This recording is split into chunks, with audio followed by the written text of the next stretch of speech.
In the Diablo world, assassin was one of the most terrifying classes. They traveled without a trace and were equipped with incredible stealth and assassination skills. Any part of their bodies could instantly become terrifying weapons and deliver a fatal blow at any moment. In addition, they were also skilled with various weapons. Although barbarians were recognized as the experts in melee combat, their skills and combat methods were domineering and focused more on force. However, assassins excelled in skilled melee combat, just like a venomous snake hidden in the dark. They were hard to defend against. This black-masked man was an elite that was hard to come across, yet he was still completely rushed by Faye's series of assassin melee combat techniques. Tiger Strike. Dash with a loud roar. Faye suddenly activated the assassin skill, Tiger Strike. The energy inside his body began flowing at a strange rhythm and speed, and an amazing scene occurred. The illusion of two roaring tigers began manifesting on Faye's two fists, issuing a groundbreaking roar. The fists were like thunder, endlessly striking towards the black-masked man. Every fist's power increased continuously, with the next fist's power being twice as strong as the previous strike. The tiger's head that appeared on Faye's fists became even more complete, shrouding Faye's arms within them. The contained strength faintly broke past the top tier 4-star level, directly exploding and bombarding the air. Faced with such strange yet sharp moves, the black-masked man didn't dare to take them head-on. He could only try to awkwardly dodge between the strikes. Dragon Talon, with another roar, used the assassin skill Dragon Talon. This was a chain kick skill. Faye's feet turned into sharp dragon claws after being covered by energy. The claws tore gaps in space. It was so fast that it was invisible to the naked eye. His two legs were like two flashing sharp axes, and the black-masked man was completely caught off guard due to the sudden change in technique. Instantly, the skill hit the black-masked man's upper arm. He grunted once as his arms were deformed. With blood seeping out of his mouth, his whole body was sent flying backwards as if he was taking a heavy blow. Faye leaped into the sky and chased right after him, and he instantly caught up to the black-masked man's face. With just one more kick, the black-masked man would have probably puked blood and died on the spot. But at that critical moment, the black-masked man suddenly whispered something in a deep voice, and then a purple flame began flashing over his body. After the flame disappeared, the injury on both of his arms had instantly healed. Traces of purple light stopped in the air, like a blooming and flirtatious violet flower, blocking Faye's fierce and fatal kick. Boom! The flirtatious violet flower and Faye's giant axe clashed, creating terrifying waves of wind, damaging the surrounding trees and shattering countless giant rocks. The dust shot into the night sky, and even Pete Check, who was standing on guard in the distance, was pushed back from the oncoming strong wind. Faye flipped in the air and flew back towards the masked man. The mysterious black-cloaked man suffered some more minor injuries, but he used the airflow to try to escape. His movement was as fast as thunder. A bronze saint-level soldier raised his sword and attempted to stop him, yet he was sent flying by one palm strike. After a few flashes, the black-cloaked man instantly disappeared in the vast night. Want to escape? Fists of fire. The energy running inside Faye's body began accelerating at an alarming rate, activating the assassin skill, Fists of Fire. With a loud noise, crimson-red flames began burning on Faye's two fists, and the flame was especially bright in the dark night as it exuded an amazing energy. His fist trembled once as he used Fists of Fire, cut through the night like a meteor and traveled deep into the darkness. After a few seconds, a deep humph sounded. Fire flashed and subsequently disappeared in the distance. Then, everything went silent, as if nothing happened. Faye landed on a giant boulder nearby with a surprised look as he began thinking. I didn't expect him to actually escape.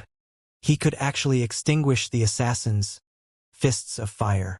HH is really quite skilled. Feeling a little surprised, Faye didn't continue to chase. After a flash, he appeared in front of the injured soldier by the mysterious masked man and switched to paladin mode. With a palm pressed against the soldier, his paladin's energy began to channel, and a ball of light golden flame started flashing. The prayer skill was activated and Faye quickly healed the soldier's injury. "Your Majesty!" Check and the others tried to suppress the shock in their eyes and quickly came over to salute. They didn't join the battle at the eastern mountaintop, so this was still their first time seeing His Majesty's moves.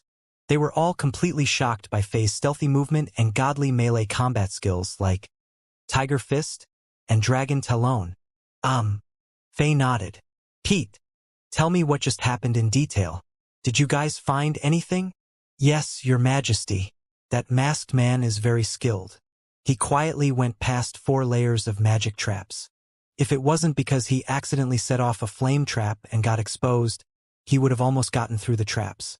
With the advantage of numbers and knowledge of the location of traps, we could only stall him for about 2 to 3 minutes. If it wasn't because of Your Majesty arriving in time, I'm afraid that he would have already broken into the forbidden ground in the back mountain." Faye nodded and immediately changed to assassin mode. He made a series of strange marks with both hands and rearranged the distribution and location of all the traps on the back mountain. Then, he turned around and walked towards the underground stone maze and asked, "In your opinion, is the intruder tonight the same person as the one that broke into the back mountain before the ceremony?" Check thought as he walked, and then replied with confidence, "Your Majesty, we fought both of these guys, and from the strength and energy type, they should be the same person. It's just that his strength seems to be quite stronger than the last time he appeared. What's puzzling is that this intruder doesn't seem to have any hostile intent. It was as if he was just looking for something, so he didn't try to hurt anyone, otherwise you guys would probably be dead or severely wounded by now." Faye scratched his chin, frowned and said, "I noticed this too. He's very careful with his attack. He never intended to hurt anyone, which was why I just attacked to teach him a lesson and never really thought of killing him. The magic traps in the forbidden area have already been rearranged by me. You guys just need to be careful and don't let them break into the underground stone maze." The mysterious black-cloaked and masked man wasn't malicious, which made Faye feel a little reassured. From the exchange of attacks just now, although it was very brief, Faye already found out a lot of information. This person's origin was unknown, but his energy fluctuations was similar to the skills of the Holy Church. However, there was also a clear difference. That difference was not done on purpose, and Faye had no doubt about it, so he didn't suspect Priest Zola and the others. Besides, those two were so obsessed with the idea of becoming friends with God's favorite child, so they wouldn't dare to do something that might anger Faye. However, that flirtatious violet flower formed by the mysterious cloaked man's sword might was very memorable to Faye. He could possibly use this to look into finding more clues.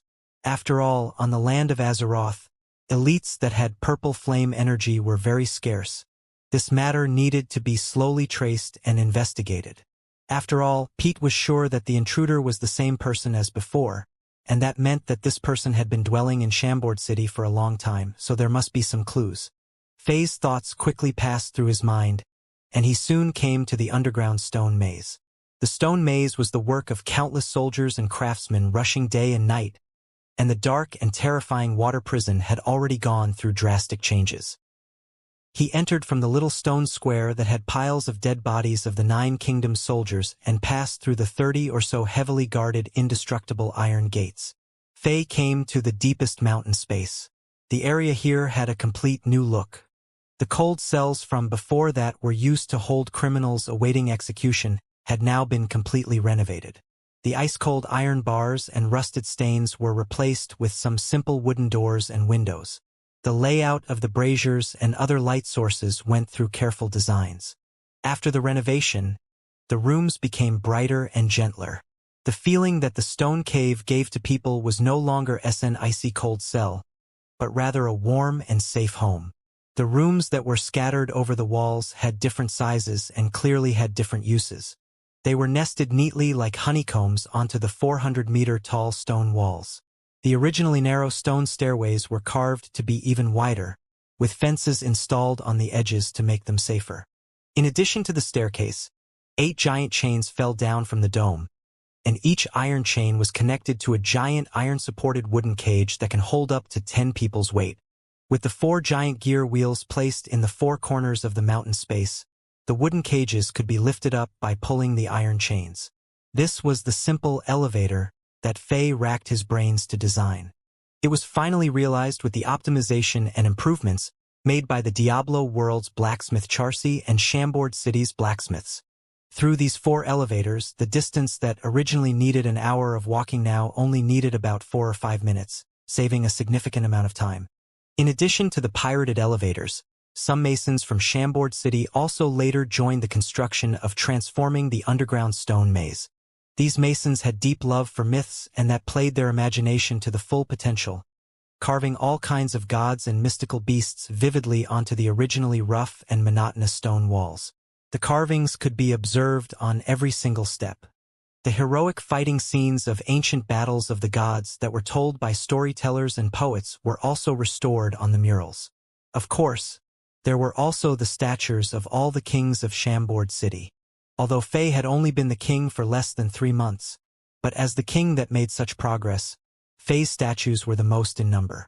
There were statues of him of 30 to 40 meters tall situated at the north, south, west, east, and center inside the mountain belly, and the expressions were happy, angry, pity, and waving a sword. They stood majestically. These were improvised by the masons, not because someone wanted to do this to please the king. Besides these changes, another significant initiative was planting large amounts of green plantation in the underground stone cave. All plants that could be seen in Chambord City could all be seen in the underground maze, and maybe due to the special air quality and temperature, although it was deep into fall and the world outside had leaves turning yellow and falling, the plants in the stone cave were still as green as ever. This was because Faye used up every bit of his brain cells and his pathetically small knowledge of biology and designed an independent circulatory system that's similar to a greenhouse. The plant's presence enhanced the air quality inside the stone cave, and the improved air quality also let these plants stay out of the seasonal changes of the outside world and stay green. The entire underground maze was slowly becoming an independent ecosystem. Of course, as for the work of constructing and renovating the underground stone maze, the guests from the Diablo world also put in a lot of effort. The underground river water was treated by a few simple water magic arrays set by Akala and led to the gully that were specifically cut out by the masons. After being treated by the magic array, the river was no longer so cold but became warm and full of vitality. The small river flow was very fluent, watering all plants nearby. Auntie Akala and the rogues were clearly also filled with inspiration, as they even ingeniously built dozens of large and small artificial magic fountains, decorating the entire underground cavern like a wonderland. One could see green plants and water everywhere, and it simply looked magical and pretty. This water system also established its own cycle. White mist floated above the water, and red-tailed fish relaxingly swum back and forth. The entire underground cavern was like a paradise, making it very difficult for someone to link it to the cold and scary dungeon that was originally here. This was the paradise that Faye envisioned in countless dreams. Your Majesty, please grant a name for this place. Yes, Your Majesty, the cavern's renovation is basically complete. It's time to give this place a name. The soldiers, masons, and blacksmiths that were busy working all gathered over after seeing the king's arrival. Many of them had already deeply fell in love with this magical place. In the beginning, no one thought that they could create a place this beautiful, and now all of them had a proud smile on their face, feeling a full sense of accomplishment. Faye laughed. Haha. Okay. From now on, this underground stone maze will become our Chambord City's secret operating and talent training base. This place was created by the sweat of everyone, so let's call it. Then, Faye opened his palms. With light flashing past, he summoned the purple and green duo sword. Under everyone's eyes, he quickly paced to the giant stone at the entrance to the mountain belly and suddenly jumped up. The purple and green swords transformed into 2 bright lights as they danced on the stone. With sparks splashing everywhere, stone pieces falling down, he said, "Let's call it the City of Heroes." City of Heroes. After Faye landed on the ground, the stone chips fell down and the 3 big words appeared in front of the crowd. A burst of cheers sounded within the mountain belly. City of Heroes, haha, it has 2 layers of meanings. First, This magnificent underground stone city is created by every step and every drop of sweat of the people of Shamboard City. Secondly, I hope that all the Shamboard people that walked out of this secret stone realm from today are all heroes with an indomitable spirit. Faye's voice just faded. Some soldiers and masons already began feeling excited and blood boiled. On this kind of continent where status hierarchy was this important, people with low status like them were actually very easily satisfied. To be able to receive the hero title from the king was already an honor they can brag about for generations. The crowd gradually dispersed and began busy working on some finishing touches for the City of Heroes. The chief guard Pichek brought the Saint Warriors under his command and continued to carry out the supervision and defense work on site. Only Warden Oleg was summoned by Faye on short notice and followed behind Faye's ass. They came to the stone chamber that was specifically opened up for the king. Faye took a careful look around and nodded in satisfaction. The majority of the furniture was made of stone, and there was a little mermaid fountain pool in the middle of the stone chamber, sparkling, and there was a group of red-tailed goldfish leisurely swimming around. Flowers and green grass. The decorations wasn't luxurious, yet simple and fresh, and that's the type Faye likes. Tell me about it. Is the interrogation work carrying out smoothly? Faye picked up some fish food and stood beside the fountain pool, teasing the goldfish while he lightly asked. Very smooth. These people simply don't deserve the nobility title. They are all as timid as rats. Drogba and Pierce tied a few guards to rocks and sunk them to the Zuli River, and the others were already terrified. The Nine Kingdoms kings didn't dare to resist the slightest and all signed the new agreement right away. In accordance to His Majesty your orders, we have already released their most trusted personal guards for them to travel back right away to their respective countries to prepare the compensation. Warden Oleg said proudly with his eyebrows dancing. We isolated and interrogated all the kings separately, and according to them, the reason they all had dared to fight back, besides that they didn't want to pay for the reparation signed by their princes, most importantly they were convinced by a mysterious person. Oh? Mysterious person. Faye crushed the rest of the fish food in his hands, threw them into the pond, then patted his hands and said, What kind of mysterious person? The specific identity of that person was not even clear by those dumb kings, and they only knew some blurry information. It should be a powerful magician from the empire capital St. Petersburg. It's just that he didn't follow the army here this time, but he had a follower that did. And it's the wind elemental magician that initiated the attack on the stone bridge this afternoon. He followed the Alliance army to the city and was captured by us. But this guy's a little noble from a big family in the empire. He's really arrogant because of his identity. Without His Majesty your orders, we didn't dare to use any punishment on him, so... Warden Oleg said with a little troubled look, once the matter involves big powerful families of the empire's capital, their identities are even more sensitive than the Nine Kings, so Oleg didn't dare to act rashly and needed Faye to make the decision. They are really a group of idiots, don't even know that person's identity and actually lost their own judgment after being instigated and decided to attack Shamboard City? What a bunch of people with brains crawling with maggots. How did they become king? Faye shook his head. Then with a straight face he said, Don't worry about what powerful family of whatever shitty empire they are from. Dig out the identity of that mysterious man at any price. You know already, from the little black room of Shamboard City, no enemy could walk out with their heads up. Since they dared to go up against Shamboard City, then they should have a taste of living a life that's worse than dying. I remember you were called the Death's Touch by the people of Shamboard City back in the old days. Cold-blooded, cruel, and everyone's face would change when they hear your name? Now, it's time for you to show the means you used before to interrogate which even the rocks would cry if you use on them. Remember, enemies never need pity, and there's only one purpose for the little black room's existence. I will know the things I want to know. Yes, Your Majesty. Faye's answer made Warden Oleg's fat body startled a bit.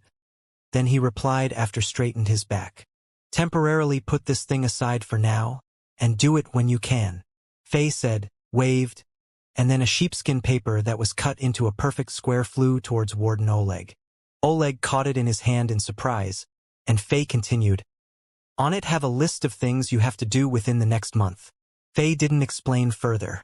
In fact, beside Oleg, the main leaders of Chambord City Bast, Brook and the others also received similar papers. Warden Oleg suddenly hesitated for a second, and then immediately understood Faye's meaning, and he said in shock, "Your Majesty, you are going to leave Chambord City for a period of time." Faye nodded. He didn't say anything else. He stood in front of the fountain. His eyes looked past Oleg's figure into the deepest place in the distant mountain belly. Over there was a giant pitch-black iron door that was over 20 meters tall, as if a giant monster was entrenched there with its mouth open. No one knew what was behind that giant iron gate. In the past 200 years, many kings of Chambord City explored there before, but besides heavy casualties, no one could find out the slightest about the secret that's hidden behind there. "Your Majesty, you absolutely should now." Oleg followed Faye's eyes and looked, and he suddenly understood Faye's plan. He was shocked and advised, "Your Majesty, that place is way too dangerous. Way too dangerous." Faye shook his head and his stare became softer as he looked at Oleg. Since this fatty could behave in such a manner, that meant he had a conscience. Faye felt that he did the right thing by keeping Oleg when he was fighting with Bazar. "Relax. I know what I'm doing." What Warden Oleg said was right. The space behind this black iron gate was very dangerous. Many adventurers who went into it from the command of their former kings had never come out. However, Faye had reasons why he had to go in there and see what was behind this gate. From many perspectives, there were many secrets about Chambord. Although it may have seemed to be mysterious and cool, to Chambord, the kingdom was like sitting on a volcano that could erupt any time. Therefore, Faye had to reduce the scope of the damage if this volcano erupted into a controllable and acceptable range. Of course, Faye wasn't going to risk his life carelessly. After passing Rogue Encampment, Act 1, Stage 1 of the Diablo world, the rewards that he received gave Faye confidence in exploring this dangerous maze. Before entering this black iron gate, he had to organize and plan some things. Faye had a clear feeling that this exploration would take a long time. Therefore, he had to make sure that everything in Chambord would operate and run smoothly after he left. Faye started the preparation work before he entered the Iron Gate. Meanwhile, Warden Oleg prepared a ton of ropes, iron chains, and dyes. There were also food and water prepared in secrecy. Except for this fatty that Faye used effectively, no one else knew about Faye's plan. At the same time, Faye added the final details to the planning of City of Heroes. Chambord University, the higher-level academy compared to Chambord's civil and military academy, was quietly established in this City of Heroes. Compared to civil and military academy where people like Brook taught simple fighting techniques and basic mage meditation courses, the courses at Chambord University were a lot more focused and advanced. Priestess Akra taught mystic potion creation and scroll creation. Military leader Charsi taught a course on magic arrow and archery, and the obscene old man Kane taught magic fundamentals and magic meditation. Wariv, the caravan leader who no one really cared about, taught some courses on military traveling, boating, and outdoor survival. Even the fatty NPC Guide who hid deep in Rogue Encampment and loved gambling and deceiving others was summoned to the real world by Faye using his title as the Supreme Leader. Guide could teach the art of deceiving, diplomacy, and psychology. Other than that, Faye took on the role as the principal and taught all the following specific courses: assassination, close combat, beast training, ice, fire, lightning, and poison magic, healing magic, archery, weapon throwing, and magic trap creation. The university was established in the City of Heroes. The classrooms were already created when Faye decided to redo and restructure the underground cave. Except for the teachers, each subject and program had their own space and open classrooms. All the basic infrastructures were set up. Faye designed everything according to his bottom-tier university in his previous life. Of course, there were also entertainment rooms for enjoyment. Faye was feeling good, so he made 3 swimming pool, an average-sized bar, a soccer field, and 2 basketball courts in the underground cave. Then, he asked his smart and crafty fiancée Angela and blonde-haired Emma to make the outer layer of soccer balls and basketballs. The inside of the balls was made from tenacious demon beast's bladder. After blowing the bladders up and fitting them inside, they weren't any different from the premium soccer balls and basketballs made from the machines. It was later proven why these two sports were very popular in his previous life. After Fei explained everything and promoted the two sports, soccer and basketball quickly spread around Chambord like a disease. The popularity was beyond Fei's expectation. After more soccer fields and basketball courts were constructed, many of Chambord's citizens only went for walks after dinner, but now these two sports occupied a lot of their free time. Then, the basketball team formed by the 22 strongmen, including Drogba and Pierce, became invincible in Chambord. The recreational activities quickly became something that every citizen was involved in. Of course, the existence of the underground cave had to be kept a secret from the citizens temporarily. From Fei's design, the people who would get to attend the university were selected among students who graduated from the civil and military academy and soldiers who were loyal and had experienced battles and wars. Other criteria such as talent, age, and background, which were heavily weighted by traditional forces on Azeroth continent, held little weight to Fei. Since Chambord was desperate for loyal leaders, Fei had to loosen up the requirements for the university and give more people chances. However, these students would only have access to the areas in the underground cave before the last 10 iron gates. There was a total of 21 iron gates located before the core area of the underground cave, and most of the classrooms and experiment spaces of Chambord University were located before the 11th iron gate. Only students who passed many stages of tests would get the king's approval and get to enter the 11th iron gate and see what was behind it. Other than leader and talent development, military infrastructures were something that Fei paid a lot of attention to. From what Fei read in books and saw on TV in his previous life, obstacles such as high walls and spiked wires were all perfectly implemented in the military training ground. Except for the ordinary training ground, Fei also made a very dangerous battle training ground that no one expected. This was a deep hole about 10 yards into the ground. There was a small iron elevator that was fixed to one side of the wall. Anyone who wasn't a 3-star warrior or mage could only get up and down from the hole by this elevator. In this deep hole, Fei had raised more than a dozen fallen warriors. 15 fallen warriors and a fallen shaman to be exact. Each of these monsters has the strength of a 1-star warrior. The monster that is bigger and has a strange wand in its hand is about a 1-star mage. These monsters are all very cruel and sly. Their only weakness is that they are very timid. We need to make sure that it's safe for our warriors to battle with these monsters and to obtain real battle experience. As long as the bigger fallen shaman is not killed, it will be able to revive all the dead monsters with its magic.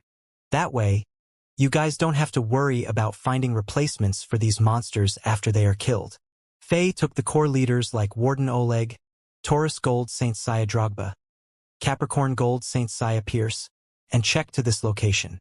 After carefully telling the use for this battle coliseum, he took them down and let them experience the battle abilities of the fallen warriors. Since Fei, who could instantly kill these monsters, was around, none of them experienced real danger. Fei let Check, the strongest among all the leaders, take charge of this place after they all had a clear understanding of these monsters. Fei summoned these monsters by using his miraculous skill summon. It was upgraded when all 7 of Fei's characters passed Rogue Encampment. Fei could use some of his in-game experience to summon any kind of monster or demon from all the maps in Rogue Encampment. However, since he couldn't control any of the monsters that he summoned, he figured that it was a great way to train the students who had no real battle experience. After everything was completed, Chambord started to operate smoothly without any direct commands from the king. Fei spent some time with his fiancée Angela. He gave the job of carefully adjusting the dosage of the Hulk potion needed in the feed for the war horses and roaring flame beasts to his fiancée, who had an insane affinity with animals. Then he decided to announce that he was going to do closed-door training and practice a powerful technique for a month. In reality, Fei secretly went to the deepest location in the underground cave with Oleg and the items that Oleg prepared.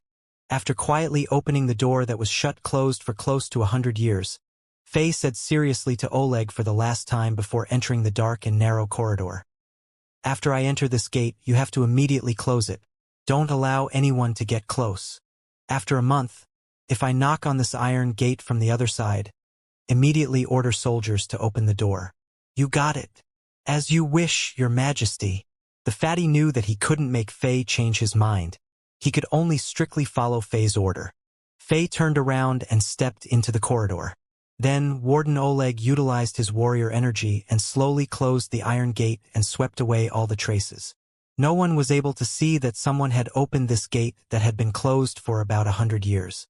Chambord started to develop at an insane speed after Faye left. Of course, Faye had set up Plan B before he entered the corridor.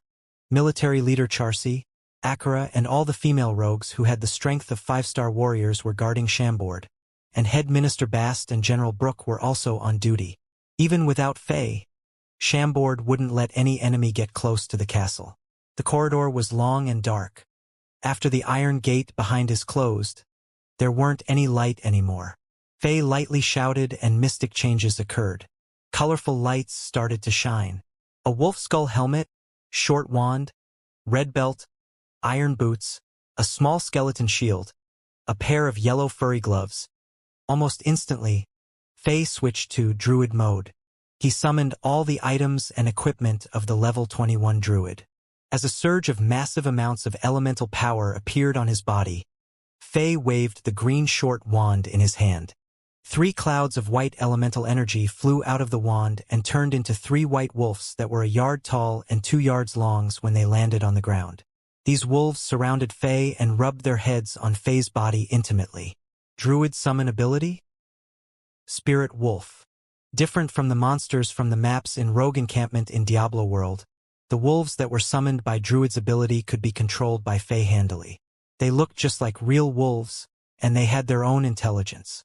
With flesh and bones, they were really born intimate with their creator Faye, and they were the special helpers that Druids had. Faye had his plans when he decided on choosing the class of Druid.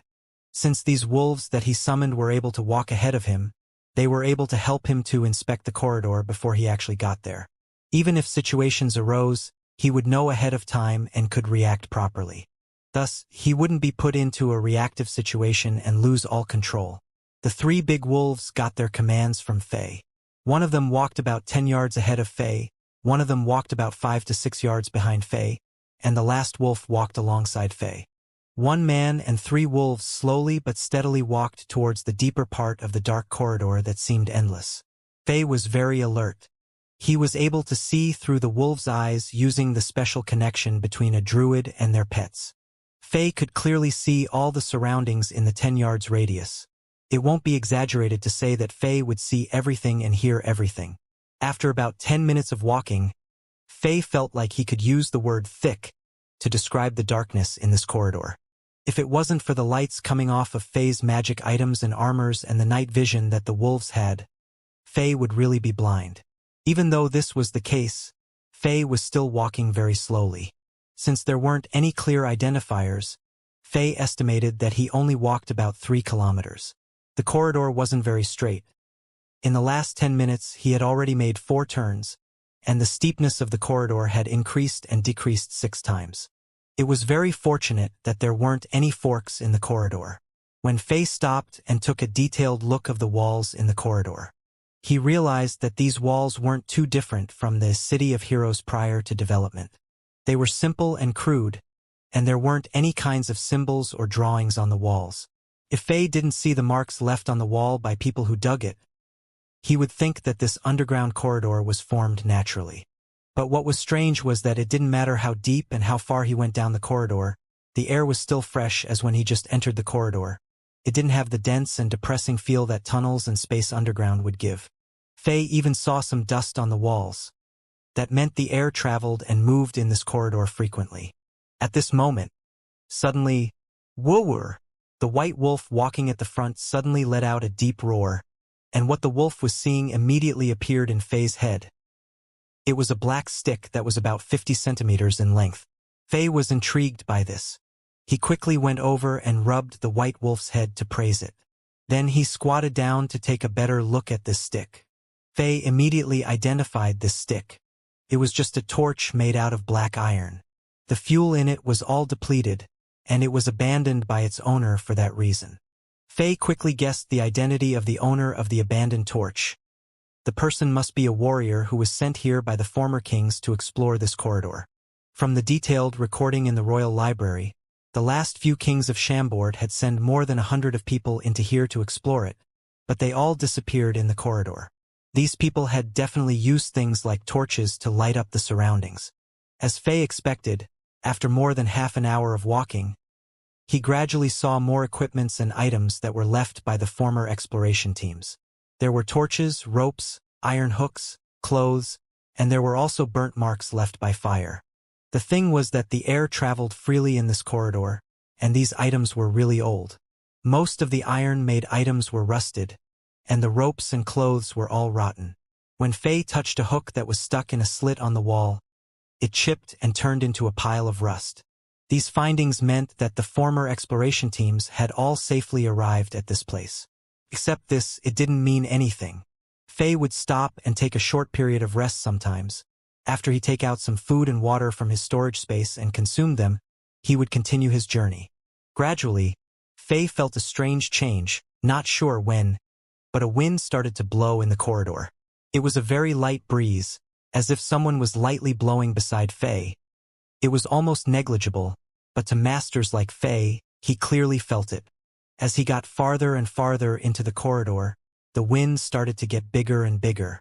After an hour of walking, the wind was so strong that it was able to blow up the edges of Faye's shirt under the armor and make his long black cloak flutter. Faye suddenly remembered something that Warden Oleg told him. According to history books, there would be stranger loud roar coming from the corridor periodically, and a terrifying suction force would appear and suck people into the corridor. Therefore, the king at that time couldn't do anything but to order blacksmiths to forge these two huge iron gates to lock up the corridor. Wind? Suction? This should be it. After thinking about that, Faye subconsciously got more aware of his surroundings.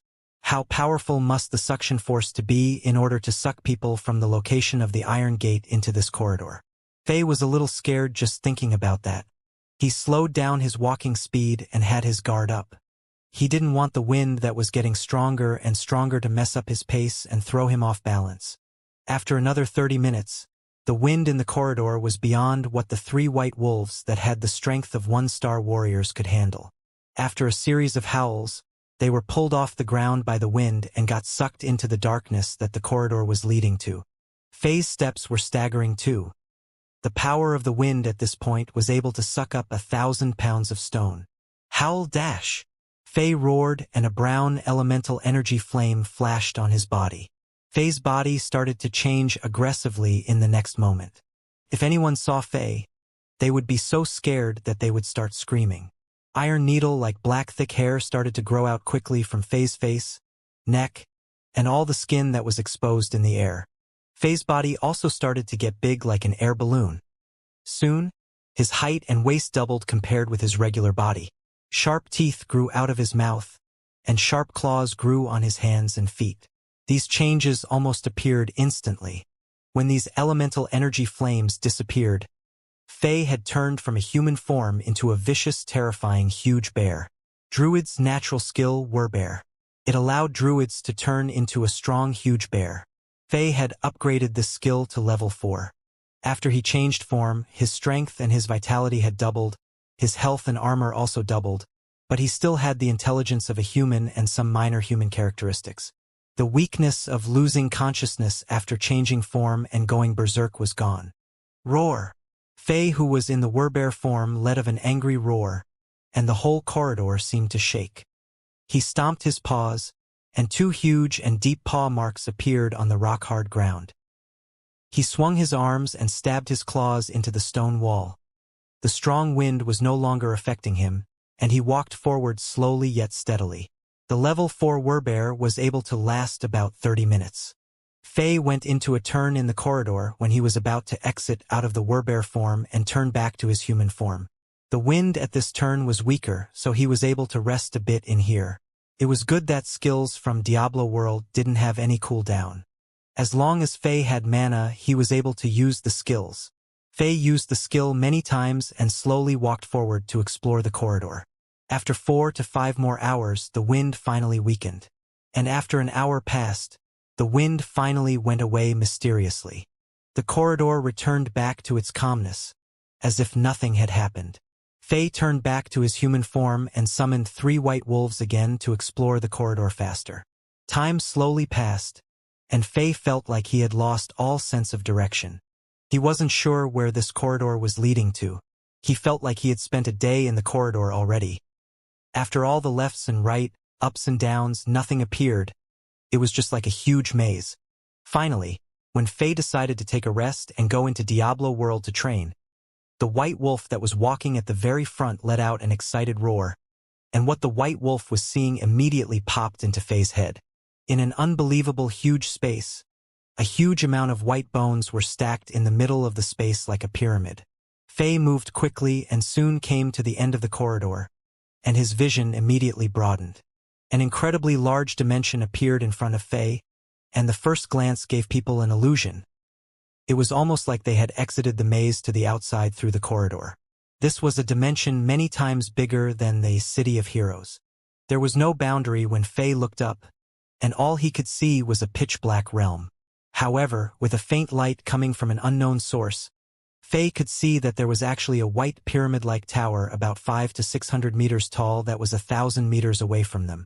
The base of the pyramid was over 1,000 meters, and it gradually became smaller towards the top, which was no more than 1 meter wide. Overall, it was a creepy white color and was also faintly flashing with an orchid-colored flame.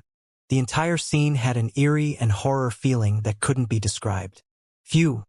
A stream of chaotic elemental flame flashed, and it shot right out of the short wand in Faye's hand. At the next second, flapping wings sounded, and a pitch-black giant crow with wings over 1 meter wide suddenly appeared above Faye's head.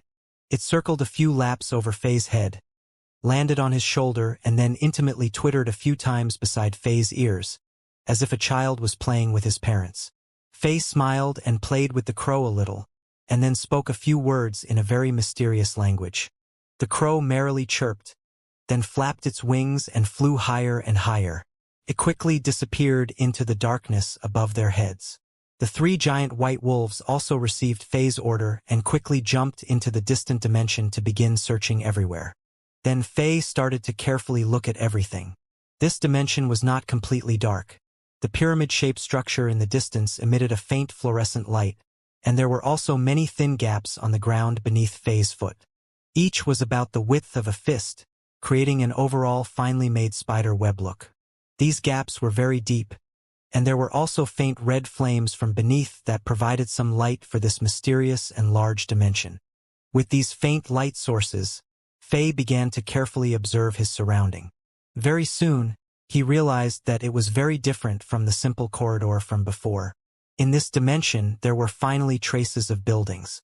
There were many giant stone pillars 10 meters in diameter lying on the ground and standing upright. There were some simple lines going down the pillar, which were obviously manually carved. There were also many styles of pillars. Some were shaped as a rhombus, some as a cylinder, and some as a square. Each pillar was at least 20 to 30 meters tall. A complete one would be at least over tens of thousands pounds in weight, and they were sparsely distributed in the dimension. If observed carefully, one could see that they were actually arranged in a very strange pattern. It was just enough to surround the terrifying white pyramid in the middle. Faye carefully checked out these magnificent pillars, and he soon found something strange. All the fallen pillars on Earth had been knocked down by some great power. Some were broken into many sections after hitting the ground. They were covered in scratches from swords, and many also seemed to come from animals. Faye even found a few obvious fist marks on several stone pillars. The stone that these pillars were made out of were very tough. It was a type that Faye had never seen before. He transformed into giant bear mode, concentrated his full strength, and unleashed a palm strike onto the stone pillar. The level 21 druid already had the power of pinnacle 3-star level, and the strength even doubled after taking bear form, which was equivalent to the beginning 5-star level. Such strength was already incredible, but what surprised him even more was that the palm strike didn't even leave a slight dent onto the stone pillar. What? Faye took a deep breath. This discovery gave him a big shock. It seemed like one would have to be at least a 6 or 7-star elite in order to leave a mark on the stone pillar. Who could have left these marks? Obviously, the countless weapon marks and fist marks on the pillar weren't left there by a single person. This meant that there were countless 6 or 7-star elites that fought a chaotic battle here. What kind of place could this be? Carrying such doubt, Faye kept looking around, and the more he looked, the more scared he became. This was because on the stone pillars further away, he continued to find more traces of battles, and some giant stone pillars were even sliced in half by someone and had collapsed onto the ground. To be able to leave such damage, what kind of master could do that? Moon-class elites? Sun-class lord? The complexity of this case seemed to have gone far beyond Faye's expectation. Kra, kra, kra. At this moment, he heard a wave of crow chirping noises. Faye concentrated his mind and shifted his vision onto the crow. Instantly, he saw a field of rugged mountain rocks appear in front of his eyes, covering the entire area above his head. Faye commanded the crow to fly a few thousand meters in all directions, but there were still boundless amounts of rocks, like a giant inverted dome of rocks above his head. Faye didn't guess wrong. It is still somewhere underground, or a hillside space of a giant mountain. Surprisingly, the depths of the corridor was actually such a world. Faye observed the surrounding environment above his head once again, and his vision ultimately fixed onto the magnificent white tower at the center of this world. Maybe there would be more clues there. However, when Faye slowly approached the white pyramid, he gradually started noticing that something was wrong. The orchid-colored flame on the white pyramid didn't have the slightest warmth. It was actually wisp. Faye was surprised, and he quickly paced towards the giant white pyramid and took a closer look with the help of the flame. He was immediately shocked. How was this a giant white tower? It was actually a thick pile of skeletons. This pyramid-shaped structure about 700 to 800 meters tall was actually a mountain of bones formed by countless skeletons being piled up. Faye only felt a cold chill behind his spine. It was as if an invisible cold hand was lightly feeling his back, and all his hairs were pricked up. All those horror movies of zombies that Faye watched in his past life came back to his head. Such a giant mountain of bones. How many skeletons would it need to complete? It was probably not even possible to build it even after killing tens of thousands of people. After slightly calming down, Faye kept on looking. But the more he looked, the more terrified he became. Faye found that the skeletons that this mountain was made from were unusually hard, and they couldn't even be crushed by Faye's strength as if they were white refined steel. Also, the bone pile was very neatly organized, as if the layers of white bones were carefully piled up by someone and firmly inserted into the mountain of bones. It gave off a look full of architectural and artistic harmony. There wasn't the slightest speck of dust on the bones. It was as smooth as new. This was absolutely not a natural formation. It seemed to have just been built artificially. Could it be that this mountain of bones was actually built not very long ago? Doesn't that mean that there are also other people or organisms living here? With that idea popping into his mind, Faye felt another wave of sweat roll down his back. He quickly scurried around the mountain of bones, but he didn't find any ladders or stairs that could get him to the top, nor did he find any gaps or passages. He gritted his teeth, changed his vision to the giant crow's view again, and then commanded it to circle the mountain many times. However, nothing was found. To be able to build a mountain like this requires at least tens of thousands of years of labor, and it's impossible to not leave behind any traces. This is really strange. After using up another hour, Faye had personally climbed onto the top of Mountain of Bones to look, but he still couldn't discover any living organism's existence. But during this process, he also made new discovery. This mountain of bones was not entirely composted of human skeletons. During the climbing process, Faye also noticed some complete bones that were larger than 30 to 40 meters. It was obviously left behind by some giant creature after death. Although there wasn't a single complete corpse on the Mountain of Bones, besides these giant bones, Faye also found many skeletons that were clearly not human. Some were extremely slender, while others were too stout. However, these skeletons had the same characteristics. They were extremely tough, and Faye couldn't even find a single piece that he could break with his current strength. There was only one explanation for this phenomenon. The strength of the owners of these skeletons must have been super elites that exceeded the star-level warriors, because only warriors that strong would be able to cultivate the bones in their body to be even harder than steel. Also, even after they died and their flesh rotted away, Their skeleton could still be preserved for thousands of years, unlike the skeleton of the ordinary people that became fragile after just a few decades. This conjecture made Fei almost rethink his own perception. In other words, the white bones that were piled onto this mountain were actually super elites that exceeded himself. But the question was, where could he find that many super elites? To be able to pile a mountain this size required over tens of thousands of corpses. Could more than tens of thousands of super elites have died here? How was that possible? Masters at that level could be counted with one hand in Zenith Empire. This was simply a tomb of super elites. Fei pulled out a 2-meter-long machete-shaped bone of some unknown creature, casually waved it in the air twice, which caused it to release a sharp burst of sound that pierced the air. Then, Fei jumped up and sliced down with the bone towards a stone pillar in the distance. It unexpectedly made a spark, similar to when two metals clashed. He reached out and felt the bone in his hand and mumbled, "This is incredible.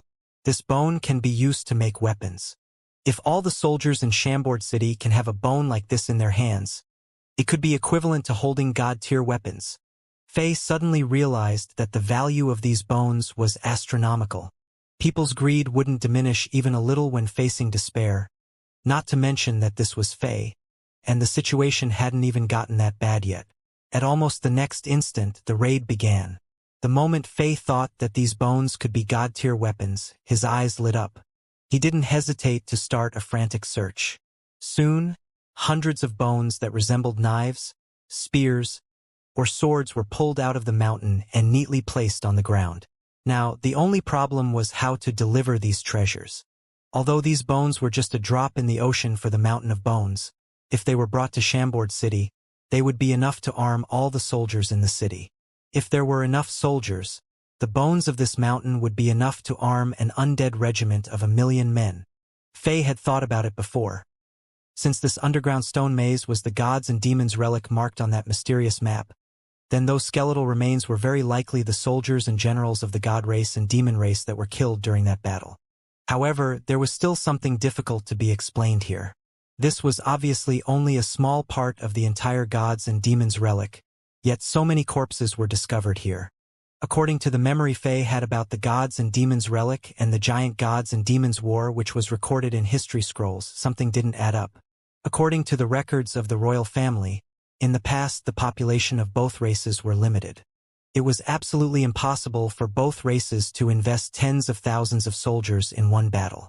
According to most recorded histories of battles between gods and demons, these two races that sat at the top of the racial pyramid were more likely to fight as leaders, commanding all sorts of subsidiary clans and races to fight for them. According to the legends, these subsidiary races weren't the best fighting races, which meant that these remains may very likely be the remains of these subsidiary races. This was too shocking for Fei. Could the average combat strength of these mediocre races recorded in history books have reached the minimum of 6 to 7-star level warriors, or even further exceeded the star level and moon level for even stronger soldiers? This was unbelievable. Such a force, if placed in the continent of Azeroth, could sweep through all the great empires. But now they were just a bunch of bones. After picking out the bones that could be used as weapons, Fei was finally a little exhausted. From stepping into the Black Iron Gate until now, it had been at least 20 hours. He thought for a second, cancelled summoning the White Giant Wolf and Black Crow, picked a few more smaller pieces of bones and placed them into his inventory. Then, he opened up a sky-blue teleporting portal and entered the Diablo world. The sky in the Diablo world was just getting brighter. Fei first went to find the nun Ankara in the southeast corner of the camp and followed her around to learn the magic principles of pharmacy, herbal medicines and magic scrolls as usual. After the skill learn was leveled up, Fei could effortlessly learn these things. Nun Ankara just needed to go over everything briefly once and Fei would be able to quickly grasp the key points as if he already learned it before. If it wasn't because his habit of being careless and absent-minded, he would have already become a qualified pharmacist or scroll maker by now. "Auntie, I have got something strange here. Can you identify what it is?" During the end of his study session, Fei took out a small piece of bone he took from the Mountain of Bones into the Diablo world and passed it to Nun Ankara. With a little luck, Fei thought that maybe Ankara could identify it for him. "This is Aunt Akira took the bone piece with a calm face, carefully examined it in her palm and quietly felt it. She had a sudden change in expression and exclaimed, "This is actually the demon's remains? My lord, Master Fei, how could you possess such a thing? Where did you find it? Do you have more of it? Demon's remain?" Such an evil name made Fei have a bad feeling. He rarely saw Aunt Akira with such a surprised expression and asked, "Auntie, could these things be very terrifying?" Akira looked excitedly as she shook her head. "The owner of these remains is indeed very terrifying. It's a terrible and evil existence that absolutely could not be tolerated by the god's light. But the remains left behind after their death are actually very precious magic ingredients. The piece of bone you gave me should have been taken from an extraordinarily powerful demon's body, and its strength has already far exceeded your imagination. Even an Ariel could not match 1/100th of its power. The bone left behind by a demon at such a level is an extremely precious magic ingredient, and could be used to forge powerful magic weapons. After grinding it into bone powder, it could also be used to make magic scrolls and potions." But then, the auntie nun sighed a little sadly. "Unfortunately, this is only a small piece, and it would be so nice if there's a little more." Fei smiled proudly and took out a slightly bigger remain from his character inventory. "You have more." The Aunt Nun's eyes turned wide open. Fei then took out an even bigger one. "There's more." Another one was taken out. "How many more do you have? Take it all out, quickly." As the spiritual leader of the rogue encampment for the past few hundred years, when had Akira ever reacted like this before? But at this moment, Akira was on the verge of going crazy after being seduced by Fei's bones one by one. Her bony hands grabbed onto Fei and desperately began shaking him because these demons' remains were indeed very important. If there was enough of it, then rogue encampment's strength would surge within a short period of time, and they would never have to worry about other demonic monsters from the wilderness bothering them. That's all.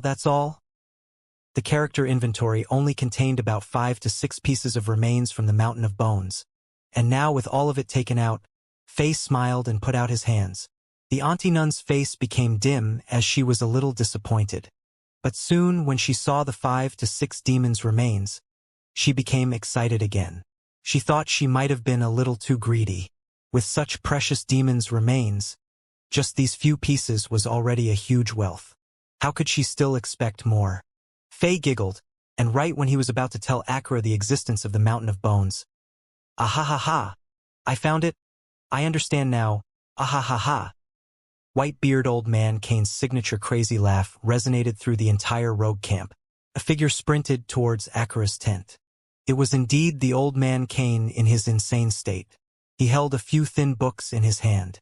His old arms and old legs were running so fast that when he came to the tent, he hesitated for a bit. "Ha, Master Fei, you are here too? Ha ha ha, too good. I've completely uncovered the difference between the rogue continent and the promising world's magic system. Ha ha ha, if I'm not wrong, the two magic systems are essentially the same thing. Ah ha ha ha.